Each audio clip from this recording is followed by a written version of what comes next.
Hi viewers, இன்றைக்கி நாம் டிஎன்பிஎஸ்சிக்கு முக்கியமான டாபிக்ஸு சோசியல் சயின்ஸில் முக்கியமான டாபிக்ஸ் மட்டும் எழுதியிருக்கேன். அது மட்டும் பார்க்கலாம். இந்த முக்கியமான குறிப்புகள் எல்லாம் நான் டிஎன்பிஎஸ்சி கிளாஸ்க்கு போகிறேன். அந்த குறிப்புகள் தான் உங்களுக்கும் வீடியோவில் கொடுத்துட்ருக்கேன். ஏன்னா நானும் டிஎன்பிஎஸ்சிக்கு படிச்சுட்டு தான் இருக்கேன். நீங்கள் நல்லா முழு மனசாக பார்க்கலாம், ஒன்றும் பிரச்சனை இல்லை. முக்கியமான பாயிண்ட்டுகள் எனக்கு கிளாஸில் சார் எல்லாம் என்ன பாயிண்ட் கொடுக்குறாங்களோ அதை தான் நான் உங்களுக்கு வீடியோவாக கொடுக்குறேன். அதனால் யூஸ்ஃபுல்லாக இருக்கும்னு நான் நினைக்கிறேன். மறக்காமல் சப்ஸ்கிரைப் பண்ணிக்கோங்க, பக்கத்தில் இருக்கிற பெல் ஐக்கானை கிளிக் பண்ணிக்கோங்க. அப்போ தான் அடுத்தடுத்த வீடியோ உங்களுக்கு வரும். வாங்க பார்க்கலாம். இன்றைக்கி சோசியல் சயின்ஸில் இம்பார்ட்டன்ட் டாபிக் இந்தியாவில் முக்கிய புரட்சிகள், அதனுடைய ஆண்டுகள், அது கொண்டு வரப்பட்டவங்க, புரட்சியின் தந்தை. இதுதான் ஃபஸ்ட்டு பார்க்கலாம். ஃபஸ்ட்டு புரட்சிகள், புலம் தயாரிப்பு, புரட்சியின் தந்தை அட்டவணை மாதிரி எழுதியிருக்கேன். ஃபஸ்ட்டு பசுமை புரட்சி 1966 முதல் 1967 வரை பசுமை புரட்சி. அதில் தயாரிப்பு விவசாயம்தான். புரட்சியின் தந்தை MS சுவாமிநாதன் அவர்கள். செகண்ட் வெள்ளை புரட்சி அல்லது வெள்ள நடவடிக்கை. இது பால் மற்றும் பால் பொருட்கள் தான் உற்பத்தி. வர்கீஸ் குரியன் தான் இந்த புரட்சியின் தந்தை. இதை கொண்டு வந்தவர் வர்கீஸ் குரியன். நெக்ஸ்ட்டு தேர்டு நீல புரட்சி, மீன் உற்பத்தி. அருண் கிருஷ்ணன் தான் இந்த புரட்சியின் தந்தையாக இருக்கார். நீல புரட்சியின் தந்தை அருண் கிருஷ்ணன். 1973 2002 வரை. நெக்ஸ்ட்டு தங்க புரட்சி, பழங்கள் மற்றும் தேன். நிர்பக் டூஜ் தான் இந்த தங்க புரட்சியின் தந்தை.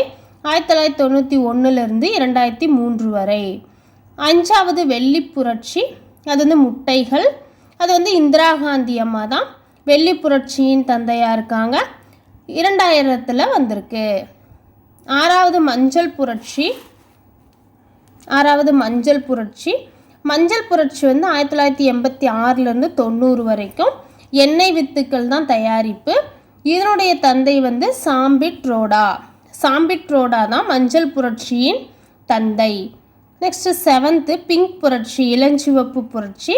அது 1970 கொண்டு வந்திருக்காங்க. மருந்து, இறால், வெங்காயம் இதெல்லாம் தான் தயாரிப்பாக இருந்திருக்கு இளஞ்சிவப்பு புரட்சியில். இது துர்கேஷ் பட்டேல். இந்த பிங்க் புரட்சி, இளஞ்சிவப்பு புரட்சியுடைய தந்தை துர்கேஷ் பட்டேல். 8th பழுப்பு புரட்சி. இது தோல் கோகோ தான் உற்பத்தி. இதனுடைய தந்தை ஹர்லால் சௌத்ரியால் கொண்டு வரப்பட்ட புரட்சி பழுப்பு புரட்சி. 9th சிவப்பு புரட்சி. அது 1980 கொண்டு வரப்பட்டிருக்கு. இது இறைச்சி, தக்காளி தான் உற்பத்தி. இதனுடைய தந்தை விசால் திவாரியால் கொண்டு வரப்பட்ட புரட்சி சிவப்பு புரட்சி. 10வது தங்க இலை புரட்சி. அது உற்பத்தி சணல். 1990 கொண்டு வந்திருக்காங்க. நெக்ஸ்ட் பசுமை மாறா புரட்சி 2014 2022 வரை. இது உற்பத்தி வேளாண் உற்பத்தி. இதன் தந்தை MS சுவாமிநாதனால் கொண்டு வரப்பட்ட புரட்சி பசுமை மாறா புரட்சி. இது பார்த்துக்கோங்க. 2வது கருப்பு புரட்சி, இது பெட்ரோலியம். 2nd வெள்ளி இலை புரட்சி, அது 2000 வந்திருக்கு, அது பருத்தி. 14 சுற்றுவட்ட புரட்சி அப்படின்னா உருளைக்கிழங்கு. அது 1965 2005 வரை. 15வது புரோட்டீன் புரட்சி, அது 2014 2020 வரை. விவசாயம், உயர் உற்பத்தி தான் இது திரு நரேந்திர மோடியால் உருவாக்கப்பட்ட புரட்சி. எதுனா புரோட்டீன் புரட்சி. 16 சாம்பல் புரட்சி 1960 70 வரைக்கும். இது உரங்கள் தயாரிப்பு. இப்போ நம்ம பார்க்க போகிற முக்கியமான டாபிக் உயிர்கோள காப்பகங்கள். மொத்தம் நம்ம இந்தியாவில் உயிர்கோள காப்பகங்கள் 18 இருக்குது. அது ஃபஸ்ட்டு அகத்தியர் மலை உயிர்கோள காப்பகம் கேரளாவில் இருக்குது. திபங் உயிர்கோள காப்பகம் அருணாச்சல பிரதேசம். பெரிய நிக்கோபார் உயிர்கோள காப்பகம் அந்தமான் நிக்கோபார் தீவுகள். நெக்ஸ்ட்டு கட்சு உயிர்கோள பெட்டகம், அதாவது காப்பகம் தான், பெட்டகம் காப்பகம் எல்லாம் ஒன்று தான். கட்சு உயிர்கோள காப்பகம் குஜராத். கஞ்சன்ஜங்கா உயிர்கோள காப்பகம் சிக்கிம். நந்தா தேவி உயிர்கோள பெட்டகம் உத்தரகாண்ட். மானாஸ், திப்ரு, செய்கோவா உயிர்கோள காப்பகங்கள் இருக்கிறது அஸ்ஸாமில். பன்னா, பச்மாரி உயிர்கோள காப்பகங்கள் மத்திய பிரதேசம். நெக்ஸ்ட்டு அச்சக்மர், அமர்கண்டாக் உயிர்கோள காப்பகங்கள் சத்தீஸ்கர் மத்திய பிரதேசத்தில் இருக்குது. அப்புறம் நீலகிரி மன்னார் வளைகுடா உயிர்கோள காப்பகங்கள் நம்ம தமிழ்நாட்டில் இருக்குது. யுனெஸ்கோ திட்டத்தின் கீழ் செயல்படும் காப்பகங்கள் என்னென்னா தமிழ்நாட்டில் 2, அது நீலகிரி மன்னார் வளைகுடா. மேகாலயில் நாக்ரிக் உயிர்கோள காப்பகம், ஒடிசா சிம்லிபால் உயிர்கோள காப்பகம், மேற்கு வங்கம் சுந்தரவனம் உயிர்கோள காப்பகம், இமாச்சல பிரதேசம் குளிர்பாலைவன காப்பகம், ஆந்திராவில் சேஷாசல குன்றுகள் காப்பகங்கள் தான் யுனெஸ்கோ திட்டத்தின் கீழ் செயல்படும் காப்பகங்கள். நெக்ஸ்ட்டு இந்திய இயற்கை அமைப்பு, இந்த டாபிக் பார்க்கலாம். இதில் முக்கியமான குறிப்பு எழுதியிருக்கேன், அது பார்க்கலாம். வடம்பெரும் சமவெளிகள், இமயமலை தெற்கு பகுதி கங்கை பிரம்மபுத்திராவால் உருவானது தான் வடபெரும் சமவெளிகள். இமயமலையினுடைய தெற்கு பகுதியில் தான் வடபெரும் சமவெளிகள் அமைந்துள்ளது. இதில் பாகர் அப்படின்னா கரடுமுரடான படிவுகள் காணப்படுது. பாகர் என்ற பெயரில், பாகர்னா கரடுமுரடான படிவுகள். தராய் அப்படின்னா சதுப்பு படிவுகள் தான் தராயின்னு சொல்லப்படுது. இது இமயமலை அடிவாரத்தில் இந்த தராய் அப்படிங்கிற சதுப்பு படிவுகள் காணப்படுது. சேரும் சகதியுமாக தான் இது இருக்கும். எதுனா தராய் அப்படிங்கிற சதுப்பு படிவுகள். பாங்கர் அப்படின்னா பழைய வண்டல் மண் படிவுகள். இது களிமண்ணாலான இருக்கும் பழைய வண்டல் மண் படிவுகள் தான் பாங்கர். காகர் அப்படிங்கிறது புதிய வண்டல் மண் படிவுகள். இது அதிக வளமான மண் என கருதப்படுது. அதிக வளமான மண் காகர் எனப்படுகிற புதிய வண்டல் மண் படிவுகள். நெக்ஸ்ட் வட இந்திய சமவெளிகள் 4 பிரிவுகளாக வட இந்திய சமவெளிகள் 4 பிரிவுகள் இருக்குது. ஃபஸ்ட்டு ராஜஸ்தான் சமவெளி, செகண்ட் பஞ்சாப் ஹரியானா சமவெளி, தேர்ட் கங்கை சமவெளி, 4வது பிரம்மபுத்திரா. அது ஒன்றா பார்க்கலாம். ஃபஸ்ட்டு ராஜஸ்தான் சமவெளி. ராஜஸ்தான் மேற்கு பகுதியில் இருக்குது இந்த சமவெளி. ஆரவல்லி மலைத்தொடர் மேற்கு பகுதி தான். முக்கிய ஆறு லூனி ஆறு கச்சுக்கூடாவில் தான் இது கலக்குது. மிகப்பெரிய ஏரியா எது இருக்குன்னா இந்த ராஜஸ்தான் சமவெளியில் சாம்பார் ஏரி தான் இருக்குது. இது உப்பு ஏரி என அழைக்கப்படுகிறது. நெக்ஸ்ட் மறைந்த ஆறு சரஸ்வதி ஆறு மறைந்து போயிடுச்சு. அந்த ஆறு ராஜஸ்தான் சமவெளிகளில் தான் இருந்திருக்கு. தொடர்ச்சியாக இப்போ காகர் ஆறு ஆகும். அதனுடைய தொடர்ச்சி சரஸ்வதி ஆறுடைய தொடர்ச்சி காகர் ஆறு ஆகும். நெக்ஸ்ட் பஞ்சாப் ஹரியானா சமவெளிகள். இந்திய பாலைவனத்தின் வடகிழக்கு பகுதியில் இது உள்ளது. எதுனா பஞ்சாப் ஹரியானா சமவெளிகள். பஞ்சாப் ஹரியானா சமவெளிகளை கங்கை சமவெளியிலிருந்து பிரிப்பது எதுன்னா டெல்லி முகடு. நெக்ஸ்ட் சட்லஜ், பியாஸ், ராவி ஆறுகளால் ஏற்படுகிறது இந்த சமவெளிகள். காக்ரா நதி யமுனா நதிக்கு இடையே அமைந்துள்ளது ஹரியானா சமவெளிகள். நெக்ஸ்ட் இரு ஆறுகளுக்கு இடைப்பட்ட செழிப்பான வண்டல் மண் நிறைந்த சமவெளியை ஆற்றிடை சமவெளி அப்படின்னு சொல்கிறாங்க. கங்கை மற்றும் யமுனா இடைப்பட்ட பகுதி தான் ஆற்றிடை சமவெளிகளாக உள்ளது. ஆற்றிடை சமவெளி தோஆப் சமவெளியும் எனப்படுது. ஆற்றிடை சமவெளிக்கு இன்னொரு பெயர் தோஹாப் சமவெளி எனப்படுகின்றது. தேர்ட் கங்கை சமவெளி. பரந்த சமவெளியாக இருக்குது. எதுனா கங்கை சமவெளி பரந்த சமவெளி.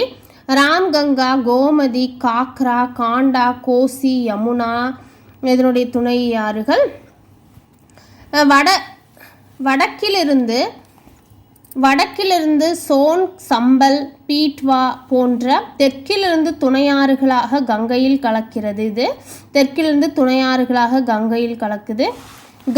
கங்கை சமவெளியின் கிழக்கில் ரோஹில்கண்ட் தாழ்நிலம் அமைந்துள்ளது. ரோஹில்கண்ட் தாழ்நிலம் எங்கே இருக்குன்னா கங்கை சமவெளியின் கிழக்கில் இருக்குது. பீகாரின் துயரம் எனப்படுவது கோசி ஆறு. அந்த ஆறு எங்கே இருக்குன்னா கங்கை சமவெளிகளில் தான் இருக்குது.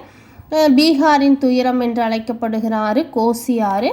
நெக்ஸ்ட் சுந்தரவன காடுகளால் இது இருக்குது கங்கை சமவெளிகள். அப்புறம் பிரம்மபுத்திரா சமவெளி. இந்தியாவை நுழையும் முன் இந்தியா திகாங் பள்ளத்தாக்கை உருவாக்கி இந்தியாவில் நுழையறதுக்கு முன்னாடி இந்த ஆறு பிரம்மபுத்திரா சமவெளி திகாங் பள்ளத்தாக்கை உருவாக்கி அஸ்ஸாம் பள்ளத்தாக்கில் நுழைகிறது. திபெத் பகுதியில் சாங்போ என்றும் பிரம்மபுத்திரா சமவெளியை வந்து பிரம்மபுத்திராவை வந்து இந்த ஆறை வந்து திபெத் பகுதியில் சாங்போ என்றும், அருணாச்சல பிரதேசில் திஹாங் என்றும், வங்காளதேசத்தில் ஜமுனா என்றும் அழைக்கப்படுகிறது. இது ரொம்ப இம்பார்ட்டன்ட். பிரம்மபுத்திரா திபெத் பகுதியில் சாங்போ என்றும், அருணாச்சல பிரதேசத்தில் திஹாங் என்றும், வங்காளதேசத்தில் ஜமுனா என்று அழைக்கப்படுது பிரம்மபுத்திரா. இது இந்தியாவுக்கு நுழையும் முன் திஹாங் பள்ளத்தாக்கை உருவாக்கி அஸ்ஸாம் பள்ளத்தாக்கில் இது நுழைகிறதா சொல்கிறாங்க. கங்கையுடன் இணையும் போது மேக்னா என்று அழைக்கப்படுகிறது. பிரம்மபுத்திரா ஆறு கங்கையுடன் இணையும் போது மேக்னா என்று அழைக்கப்படுகிறது. இது ரொம்ப இம்பார்ட்டன்ட். நெக்ஸ்ட் இமயமலைகள் பார்க்கலாம். இதுவும் முக்கியமான குறிப்புகள் தான் எடுத்திருக்கேன். வாங்க பார்க்கலாம். இமயமலைகள் வில் வடிவத்தில் மேற்கு கிழக்காக அமைந்துள்ளது. இமயமலைகள் மேற்கு காஷ்மீர், சிந்து பள்ளத்தாக்கு, கிழக்கு அருணாச்சல பிரதேசம், பிரம்மபுத்திரா பள்ளத்தாக்கு வரை செல்கிறது. இந்த இமயமலைகள் ஒரே நிலப்பகுதி இருக்குது இமயமலையில். அது என்னன்னா பாஞ்சியான்னு அழைக்கப்படுது. இமயமலையில் இருக்கிற நிலப்பகுதி பாஞ்சியா. சுற்றியுள்ள கடல் பகுதிகள் பாந்தசாலா என அழைக்கப்படுகிறது. இமயமலை சுற்றியுள்ள நிலப்பகுதி பாஞ்சியா, அது சுற்றியுள்ள கடல் பகுதி நிலப்பகுதி பாஞ்சியா, கடல் பகுதி வந்து பாந்தசாலா என அழைக்கப்படுகிறது. இது ரொம்ப இம்பார்ட்டன்ட். வடப்பகுதி வந்து அங்காரா அப்படின்னு சொல்கிறாங்க. தென்பகுதி வந்து கோண்டுவானா என பெயர் வந்திருக்கு தென்பகுதிக்கு. இடையில்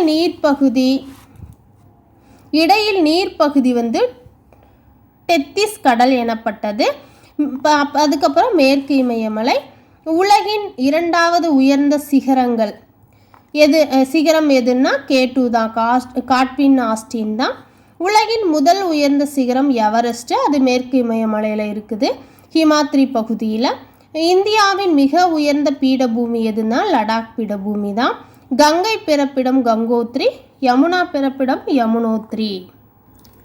நெக்ஸ்ட் முக்கிய கணவாய்கள். இமயமலையில் உள்ள முக்கிய கணவாய்கள். ஜம்மு காஷ்மீரில் அமைஞ்சிருக்கிற முக்கிய கணவாய் காரகோரம் கணவாய். இமாச்சல பிரதேசத்தில் வந்து ஜொசிலா, சிப்கிலா கணவாய்கள். சிக்கிமில் வந்து நாதுலா, ஜெலப்புலா கணவாய்கள் இருக்குது. ஹிமாத்ரியில் உள்ள முக்கிய கணவாய்கள் இதுதான் ஆகும். அருணாச்சல பிரதேசில் ஒரு கணவாய் இருக்குது, அது பொமிடிலா கணவாய். இது நல்லா பார்த்துக்கோங்க, இதெல்லாம் ரொம்ப இம்பார்ட்டன்ட். கிழக்கு இமயமலை பெயர் என்ன அப்படின்னா பூர்வாஞ்சல் ஆகும். கிழக்கு இமயமலை பெயர் பூர்வாஞ்சல். இந்திய துணைக்கண்டத்தில் மிக முக்கியமான கணவாய் எதுனா போலன் கணவாய், அது பாகிஸ்தானில் இருக்குது. பெரிய இமயமலை எது அப்படின்னா இமயமலை ஹிமாத்ரி. சிறிய இமயமலை இமாச்சல். சிவாலிக் இமயமலை அப்படின்னு சொல்லப்படுறது வெளி இமயமலை. நெக்ஸ்ட் எவரெஸ்ட் வந்து நேபாளம் இருக்குது. 8848 மீட்டர் தான் எவரெஸ்ட்டு. 8848 எடுத்து வச்சா எவரெஸ்ட் அடைஞ்சிடலான்னு சொல்லி ஷார்ட்கட்டாக ஞாபகம் வச்சுக்கோங்க. கஞ்சன்சங்கா நேபாளம் தான், சிக்கிம் இடையில் இருக்குது. நேபாளத்துக்கும் சிக்கிம்க்கு இடையில் இருக்கிறது கஞ்சன்சங்கா சிகரம். இது 8586 மீட்டர் இருக்குது. பனியாறுகள் என்னென்ன அப்படின்னா கங்கோத்ரி, கியாச்சின். உலகின் 14 சிகரங்கள் இருக்குது, மிக உயரமான சிகரங்கள். அதில் 9 சிகரங்கள் வந்து இமயமலையில் உள்ளது. நெக்ஸ்ட் இமயமலைகள் உலகின் இளமையான மிக உயரமான மலைத்தொடர் எது அப்படின்னா இமயமலையில் இருக்கிற இளமையான மிக உயரமான மலைத்தொடர் எது அப்படின்னா மடிப்பு மலைகளை தான் சொல்கிறாங்க. மேற்கில் வந்து சிந்து பள்ளத்தாக்கு இருக்குது. கிழக்கில் வந்து பிரம்மபுத்திரா வரை 2500 கிலோமீட்டர் இது பரவியுள்ளது இந்த பள்ளத்தாக்கு. கிழக்கில் பிரபலமான பாமீர் முடிச்சு தான் உலகின் கூரை என அழைக்கப்படுகிறது. உலகின் கூரை என அழைக்கப்படுவது எதுன்னா பாமீர் முடிச்சு தான். ஹிமாலயா என்ற சொல் சமஸ்கிருத மொழி. ஹிமாலயா அப்படின்னா அது என்ன பொருள் அப்படின்னா பனி உறைவிடம். ஹிமாலயானா பனி உறைவிடம் என அழைக்கப்படுகிறது. இந்தியாவில் 3 பெரும் இமயமலை உட்பிரிவுகள் இருக்குது. இமயமலையில் 3 பெரும் உட்பிரிவுகள் இருக்குது. அது என்னென்னா டிரான்ஸ் இமயமலை, மேற்கு இமயமலைகள், கிழக்கு இமயமலை அல்லது பூர்வாஞ்சல் குன்றுகள். இது கிழக்கில் தான் இருக்குது. கிழக்கில் இருக்கிற இமயமலைகளை பூர்வாஞ்சல் குன்றுகள்னு சொல்கிறாங்க. அது நோட் பண்ணிக்கோங்க. இந்தியாவின் மிக பழமையான மடிப்பு மலை எது அப்படின்னா ஆரவல்லி மலைத்தொடர் தான். இந்தியாவின் மிக பழமையான மடிப்பு மலைத்தொடர் ஆரவல்லி மலைத்தொடர். இது இம்பார்ட்டன்ட். நெக்ஸ்ட் டிரான்ஸ் இமயமலை. மேற்கு இமயமலை என அழைக்கப்படுகிறது டிரான்ஸ் இமயமலை. கிழக்கு இமயமலைனா பூர்வாஞ்சல் குன்றுகள். மேற்கு இமயமலைனா டிரான்ஸ் இமயமலை தான். டிரான்ஸ் இமயமலை மேற்கு இமயமலை என அழைக்கப்படுகிறது. இது ஜம்மு காஷ்மீர் திபெத் பீடபூமியில் உள்ளது. டிரான்ஸ் இமயமலை இது திபெத்தியன் இமயமலை என அழைக்கப்படுகிறது.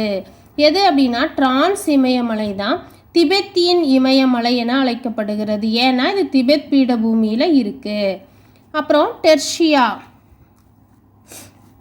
டெர்ஷியஸ் கிரானைட் பாறைகள். டெர்ஷியஸ் கிரானைட் பாறைகள் வந்து இங்கே இருக்குதுன்னு சொல்கிறாங்க. டிரான்ஸ் இமயமலைகளில் டெர்ஷியஸ் கிரானைட் பாறைகள் இருக்குது. மலைத்தொடர் என்னென்ன இருக்குது அப்படின்னா சாஸ்கர், லடாக், கைலாஷ், காரகோரம்ங்கிறது கணவாய். இதெல்லாம் வந்து டிரான்ஸ் இமயமலையில் இருக்கிறது. ஸ்டூடெண்ட், இந்த வீடியோ உங்களுக்கு பிடிச்சிருந்தா மறக்காமல் சப்ஸ்கிரைப் பண்ணிக்கோங்க. அடுத்தடுத்த வீடியோ உங்களுக்கு அப்போ தான் நோட்டிஃபை ஆகும். பக்கத்தில் இருக்கிற பெல் ஐக்கானை கிளிக் பண்ணி வச்சுக்கோங்க. இந்த வீடியோ உங்களுக்கு பிடிச்சிருக்குன்னு நான் நம்புகிறேன். உங்களுக்கு யூஸ்ஃபுல்லாக இருக்கும். அடுத்த வீடியோவில் பார்க்கலாம். நன்றி, வணக்கம்.